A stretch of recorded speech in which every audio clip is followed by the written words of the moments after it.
Anda menyaksikan News Update pukul 12 waktu Indonesia Barat. Unjuk rasa ribuan massa dari berbagai ormas keagamaan di Jalan Medan Merdeka Selatan, Jakarta Pusat Jumat kemarin menyisakan kerusakan pada taman di depan kantor Gubernur DKI Jakarta. Dibutuhkan waktu selama 1 bulan untuk mengembalikan kondisi taman seperti semula. Puluhan petugas Dinas Pertamanan dan Pemakaman DKI Jakarta Sabtu pagi dikerahkan untuk memperbaiki taman yang berada di depan kantor Gubernur DKI Jakarta, Jalan Medan Merdeka Selatan, Jakarta Pusat. Tanaman-tanaman yang rusak dicabut dan diangkut ke atas sebuah truk. Pembersihan dan penataan kembali taman seluas 300 meter ini akan dituntaskan hari ini.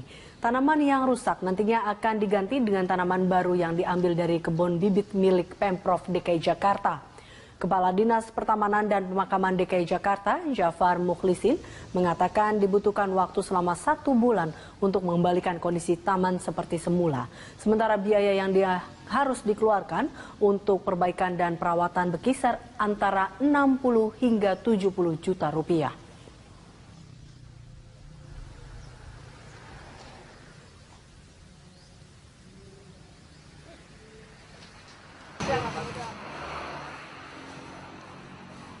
Unjuk rasa memprotes pernyataan Gubernur DKI Jakarta Basuki Cahayapurnama atau Ahok berlangsung damai. Aksi dimulai dari Masjid Istiqlal menuju Balai Kota Jakarta. Unjuk rasa yang diikuti ribuan orang dari berbagai ormas Islam berlangsung di beberapa tempat.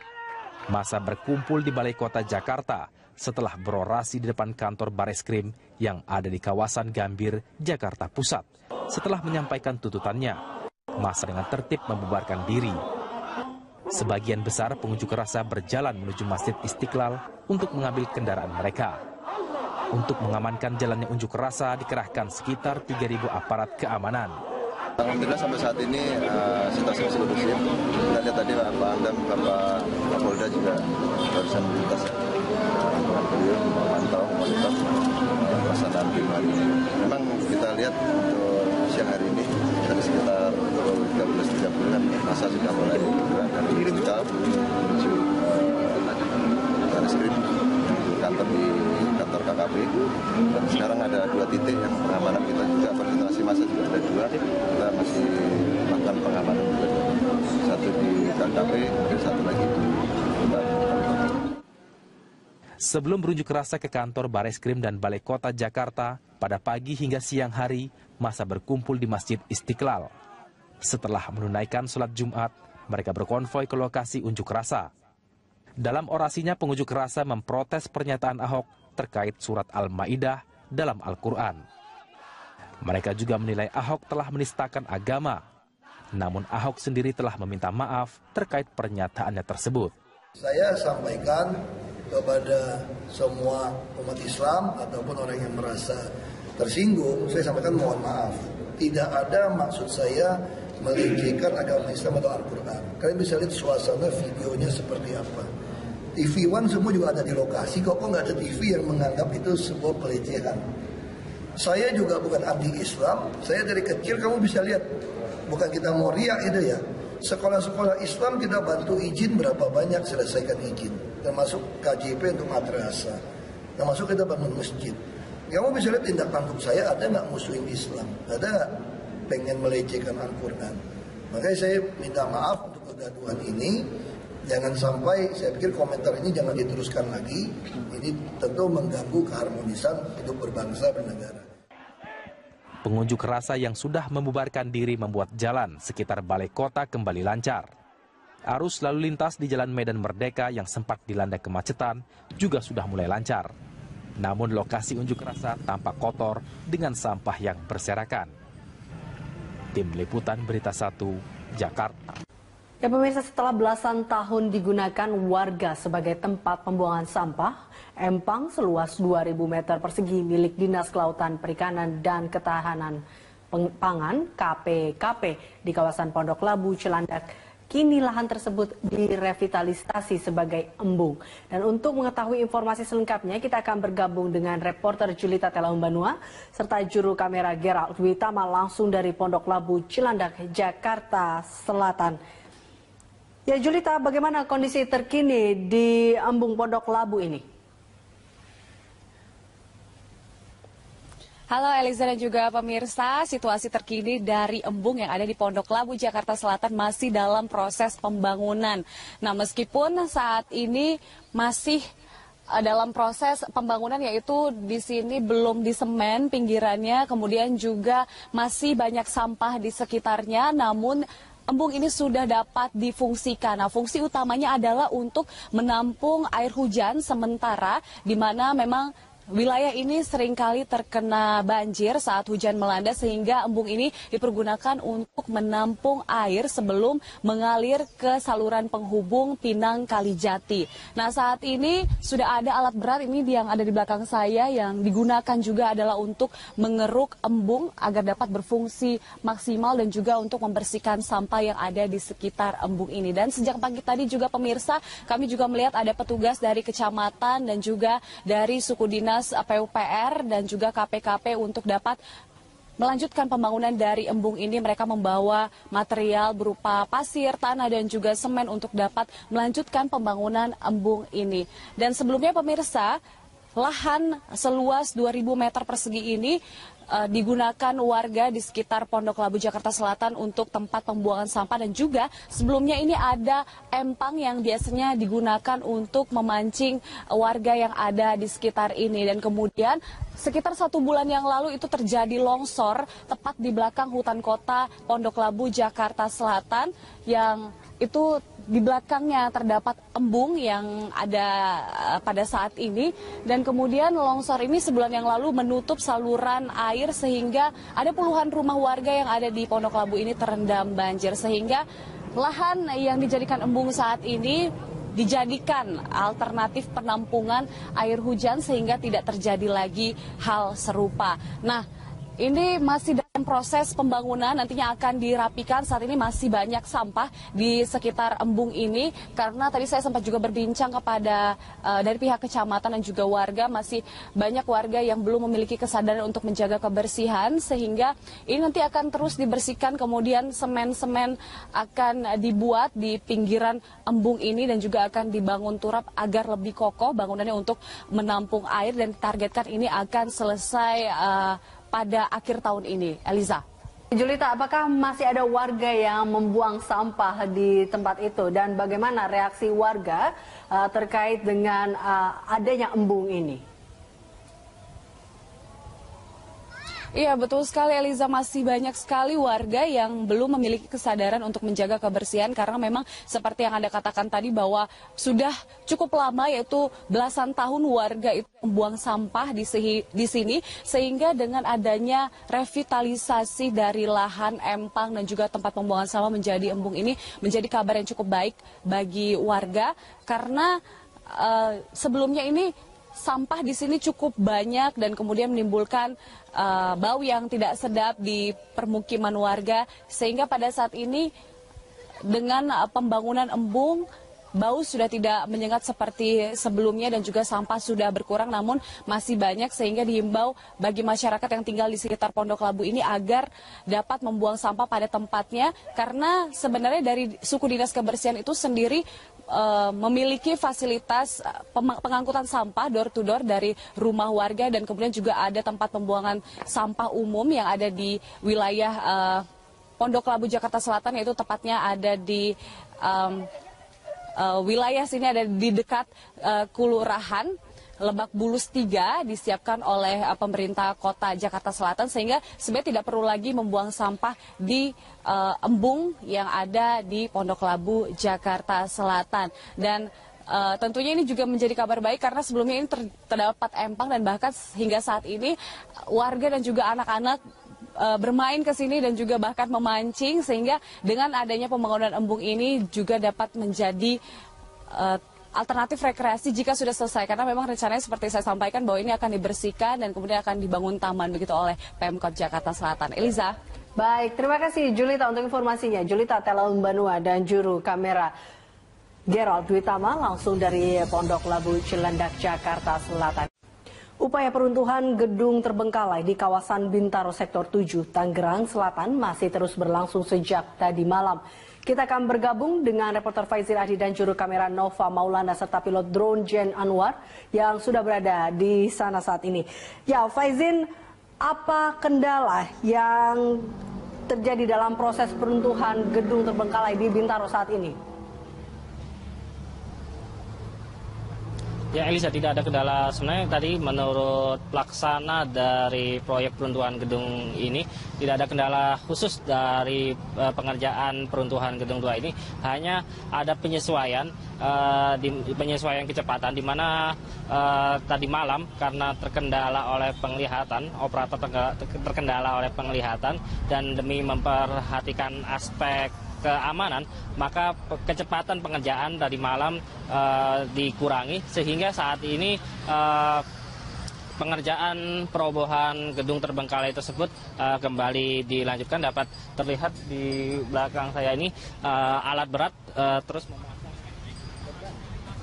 terus memasang beban di puncak tertinggi dari gedung tersebut, dan perobohan gedung ini memakai metode pembebanan maksimum atau metode overload, di mana selama seminggu sebelumnya rangka gedung telah diberi zat kimia khusus untuk mengurangi ketahanan atau kekuatan atau daya tahan dari gedung tersebut sehingga menjadi lebih rapuh, dan kemudian setelah ketahanannya rapuh, maka pada mulai malam tadi hingga saat ini secara bertahap puncak gedung diberi beban melebihi batas maksimumnya, yakni sebesar 110 ton.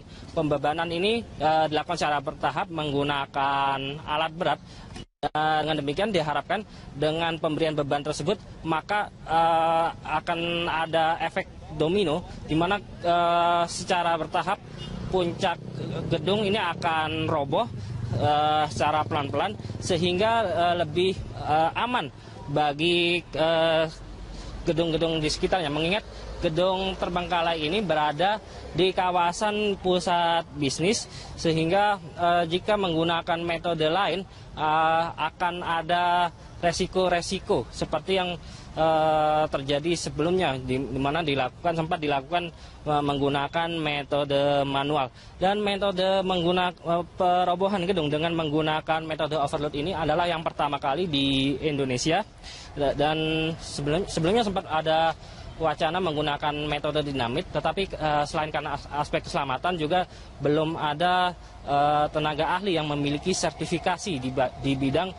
perobohan gedung dengan menggunakan metode dinamit. Dan untuk perobohan hari ini estimasi dari kontraktor memakan waktu 6 jam, namun jika turun hujan maka pekerjaan akan ditunda dan dilanjutkan keesokan harinya. Dan dari kontraktor ini memiliki waktu pengerjaan selama 90 hari sejak pertama kali penandatanganan kontrak sekitar seminggu yang lalu. Tetapi dari pihak pelaksana sendiri optimistis bahwa perobohan gedung ini akan selesai dalam waktu hanya 1,5 bulan, termasuk pembersihan puing-puing gedung setelah dilakukan peruntuhan. Ya, Eliza.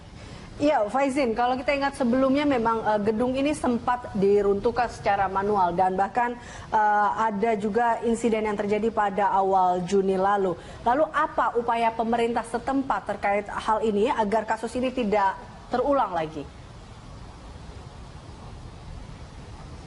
Ya, tadi pada pagi hari tadi sempat ada Wali Kota Tangerang Selatan, Airin Rahmidiani, yang melakukan kunjungan, dan dia menyatakan bahwa berkaca dari kejadian pada awal Juni lalu, maka pihaknya akan meningkatkan pengawasan terhadap pembangunan dan peruntuhan gedung-gedung yang ada di wilayah Tangerang Selatan. Dan berikut kutipan pernyataan dari Wali Kota Tangerang Selatan, Airin Rahmidiani.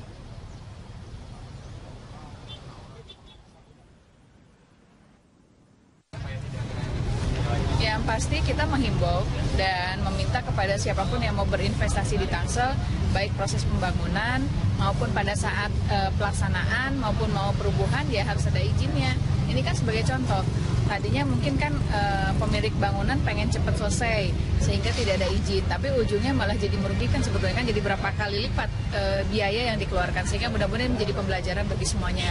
Dan tentu juga bagi kami akan terus melakukan pengawasan dan mohon bantuan kepada masyarakat bila menemukan hal-hal di lapangan. Di kantor KKP, dan sekarang ada 2 titik yang pengamanan kita juga, konsentrasi massa juga ada 2, kita masih melakukan pengamanan juga. Satu di KKP, dan satu lagi di Sebelum berunjuk rasa ke kantor Bareskrim dan Balai Kota Jakarta, pada pagi hingga siang hari, massa berkumpul di Masjid Istiqlal. Setelah menunaikan sholat Jumat, mereka berkonvoi ke lokasi unjuk rasa.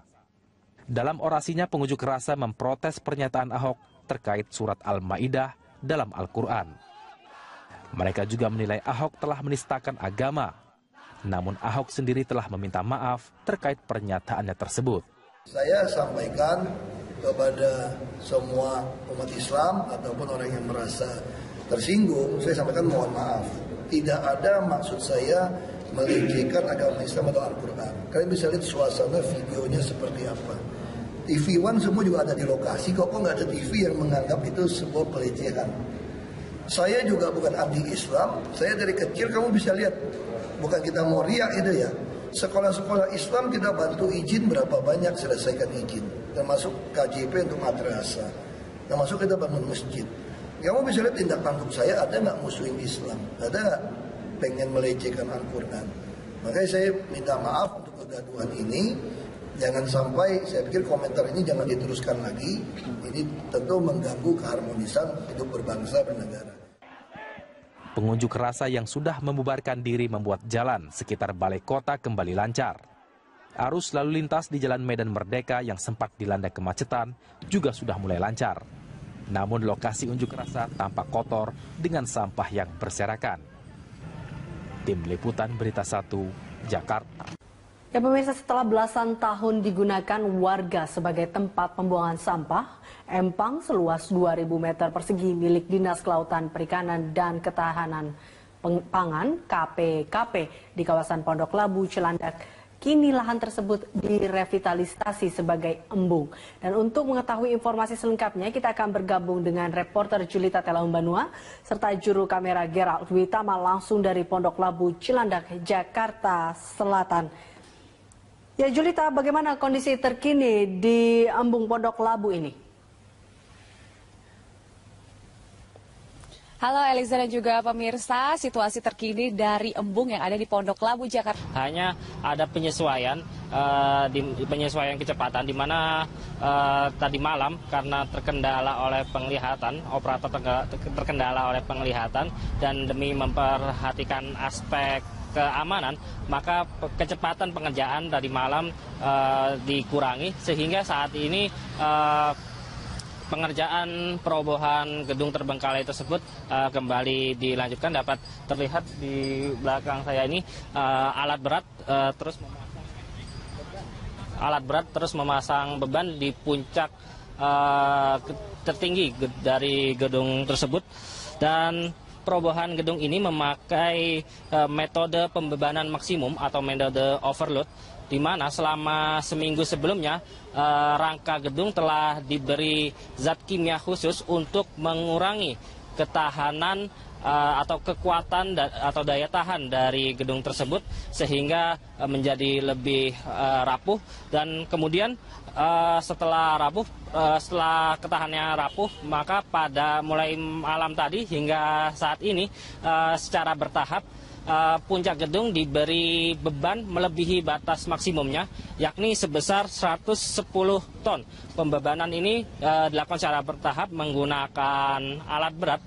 Dengan demikian diharapkan dengan pemberian beban tersebut maka akan ada efek domino, di mana secara bertahap puncak gedung ini akan roboh secara pelan-pelan sehingga lebih aman bagi gedung-gedung di sekitarnya, mengingat gedung terbengkalai ini berada di kawasan pusat bisnis, sehingga jika menggunakan metode lain akan ada resiko-resiko seperti yang terjadi sebelumnya, di mana sempat dilakukan menggunakan metode manual. Dan metode perobohan gedung dengan menggunakan metode overload ini adalah yang pertama kali di Indonesia. Dan sebelumnya sempat ada wacana menggunakan metode dinamit, tetapi selain karena aspek keselamatan juga belum ada tenaga ahli yang memiliki sertifikasi di bidang perobohan gedung dengan menggunakan metode dinamit. Dan untuk perobohan hari ini, estimasi dari kontraktor memakan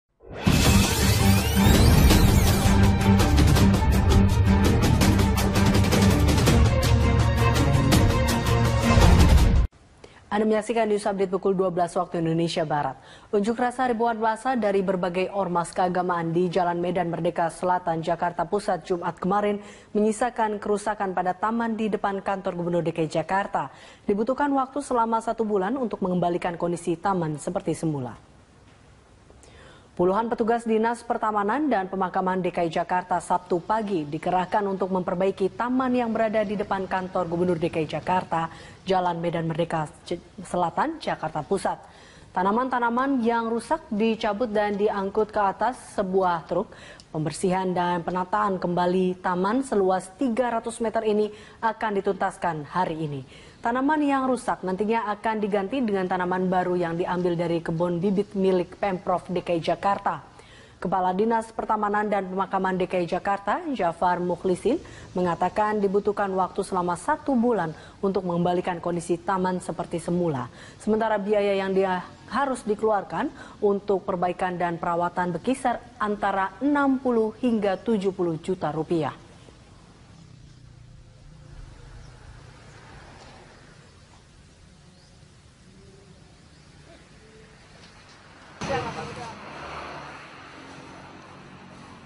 Unjuk rasa memprotes pernyataan Gubernur DKI Jakarta Basuki Cahayapurnama atau Ahok berlangsung damai. Aksi dimulai dari Masjid Istiqlal menuju Balai Kota Jakarta. Unjuk rasa yang diikuti ribuan orang dari berbagai ormas Islam berlangsung di beberapa tempat. Massa berkumpul di Balai Kota Jakarta setelah berorasi di depan kantor Bareskrim yang ada di kawasan Gambir, Jakarta Pusat. Setelah menyampaikan tuntutannya, massa dengan tertib membubarkan diri. Sebagian besar pengunjuk rasa berjalan menuju Masjid Istiqlal untuk mengambil kendaraan mereka. Untuk mengamankan jalannya unjuk rasa dikerahkan sekitar 3.000 aparat keamanan. Alhamdulillah sampai saat ini situasi masih kondusif. Kita lihat tadi Pak Pangdam, Bapak Kapolda juga barusan lintas. Beliau memantau, memonitor pelaksanaan hari ini. Memang kita lihat untuk siang hari ini tadi sekitar 13.30 kan masa sudah mulai bergerak dari Istiqlal menuju Bareskrim. Jakarta Selatan masih dalam proses pembangunan. Nah, meskipun saat ini masih dalam proses pembangunan, yaitu di sini belum disemen pinggirannya, kemudian juga masih banyak sampah di sekitarnya, namun embung ini sudah dapat difungsikan. Nah, fungsi utamanya adalah untuk menampung air hujan sementara, di mana memang wilayah ini seringkali terkena banjir saat hujan melanda, sehingga embung ini dipergunakan untuk menampung air sebelum mengalir ke saluran penghubung Pinang Kalijati. Nah, saat ini sudah ada alat berat ini yang ada di belakang saya yang digunakan juga adalah untuk mengeruk embung agar dapat berfungsi maksimal dan juga untuk membersihkan sampah yang ada di sekitar embung ini. Dan sejak pagi tadi juga pemirsa, kami juga melihat ada petugas dari kecamatan dan juga dari suku dinas PUPR dan juga KPKP untuk dapat melanjutkan pembangunan dari embung ini. Mereka membawa material berupa pasir, tanah dan juga semen untuk dapat melanjutkan pembangunan embung ini. Dan sebelumnya pemirsa, lahan seluas 2.000 meter persegi ini digunakan warga di sekitar Pondok Labu Jakarta Selatan untuk tempat pembuangan sampah, dan juga sebelumnya ini ada empang yang biasanya digunakan untuk memancing warga yang ada di sekitar ini. Dan kemudian sekitar 1 bulan yang lalu itu terjadi longsor tepat di belakang hutan kota Pondok Labu Jakarta Selatan yang itu di belakangnya terdapat embung yang ada pada saat ini, dan kemudian longsor ini sebulan yang lalu menutup saluran air sehingga ada puluhan rumah warga yang ada di Pondok Labu ini terendam banjir, sehingga lahan yang dijadikan embung saat ini dijadikan alternatif penampungan air hujan sehingga tidak terjadi lagi hal serupa. Nah, ini masih dalam proses pembangunan, nantinya akan dirapikan. Saat ini masih banyak sampah di sekitar embung ini, karena tadi saya sempat juga berbincang kepada dari pihak kecamatan dan juga warga, masih banyak warga yang belum memiliki kesadaran untuk menjaga kebersihan, sehingga ini nanti akan terus dibersihkan, kemudian semen-semen akan dibuat di pinggiran embung ini dan juga akan dibangun turap agar lebih kokoh bangunannya untuk menampung air, dan ditargetkan ini akan selesai pada akhir tahun ini. Eliza. Julita, apakah masih ada warga yang membuang sampah di tempat itu, dan bagaimana reaksi warga terkait dengan adanya embung ini? Iya, betul sekali Eliza, masih banyak sekali warga yang belum memiliki kesadaran untuk menjaga kebersihan, karena memang seperti yang Anda katakan tadi bahwa sudah cukup lama, yaitu belasan tahun warga itu membuang sampah di sini, sehingga dengan adanya revitalisasi dari lahan empang dan juga tempat pembuangan sampah menjadi embung ini menjadi kabar yang cukup baik bagi warga, karena sebelumnya ini sampah di sini cukup banyak dan kemudian menimbulkan bau yang tidak sedap di permukiman warga, sehingga pada saat ini dengan pembangunan embung, bau sudah tidak menyengat seperti sebelumnya dan juga sampah sudah berkurang, namun masih banyak, sehingga dihimbau bagi masyarakat yang tinggal di sekitar Pondok Labu ini agar dapat membuang sampah pada tempatnya, karena sebenarnya dari suku dinas kebersihan itu sendiri memiliki fasilitas pengangkutan sampah door to door dari rumah warga, dan kemudian juga ada tempat pembuangan sampah umum yang ada di wilayah Pondok Labu Jakarta Selatan, yaitu tepatnya ada di wilayah sini, ada di dekat Kelurahan Lebak Bulus 3, disiapkan oleh pemerintah kota Jakarta Selatan, sehingga sebenarnya tidak perlu lagi membuang sampah di embung yang ada di Pondok Labu Jakarta Selatan. Dan tentunya ini juga menjadi kabar baik, karena sebelumnya ini terdapat empang, dan bahkan hingga saat ini warga dan juga anak-anak bermain ke sini dan juga bahkan memancing, sehingga dengan adanya pembangunan embung ini juga dapat menjadi alternatif rekreasi jika sudah selesai, karena memang rencananya seperti saya sampaikan bahwa ini akan dibersihkan dan kemudian akan dibangun taman begitu oleh Pemkot Jakarta Selatan. Eliza. Baik, terima kasih Julita untuk informasinya. Julita Telalumbanua dan juru kamera Gerald Dwitama langsung dari Pondok Labu Cilandak, Jakarta Selatan. Upaya peruntuhan gedung terbengkalai di kawasan Bintaro Sektor 7, Tangerang Selatan masih terus berlangsung sejak tadi malam. Kita akan bergabung dengan reporter Faizin Adi dan juru kamera Nova Maulana serta pilot drone Jen Anwar yang sudah berada di sana saat ini. Ya, Faizin, apa kendala yang terjadi dalam proses peruntuhan gedung terbengkalai di Bintaro saat ini? Ya Elisa, tidak ada kendala. Sebenarnya tadi menurut pelaksana dari proyek peruntuhan gedung ini, tidak ada kendala khusus dari pengerjaan peruntuhan gedung 2 ini.